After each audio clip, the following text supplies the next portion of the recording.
This is the last house that was designed by Alexander Girard that's still standing. All of his other houses have been destroyed. Through living in this house, we have definitely developed an appreciation for different types of architecture and mid-century architecture. When we first started talking to people who were in the world of design and architecture, they didn't know that there was a house still standing that was designed by Alexander Girard. It was assumed by all the scholars and the experts that all of his architecture had been destroyed, and it turned out, well, no, there still is one remaining.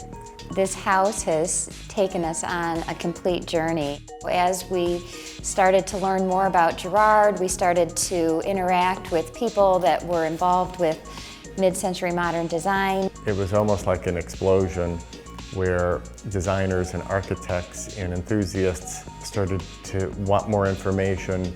We met so many interesting people from around the world to around the country to around the state.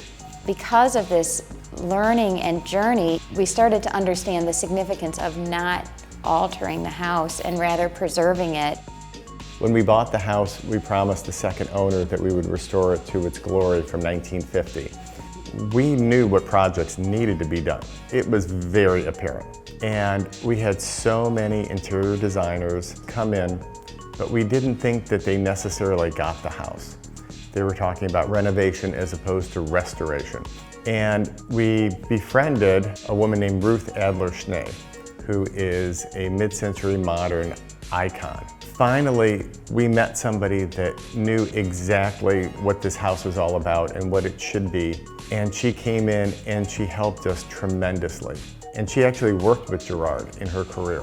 So she's one of the last of the mid-century modern icons. She worked with Yamasaki and Girard and Saarinen, and she has been the key to our restoration process for our home. The more we learn about Girard, the more that we've seen the evolution from his architectural work that he did in the Detroit area to his work in Herman Miller with his textiles and his color to other architectural projects that he worked on. My favorite design feature is the glazed brick. This is the only personal residence that has these bricks.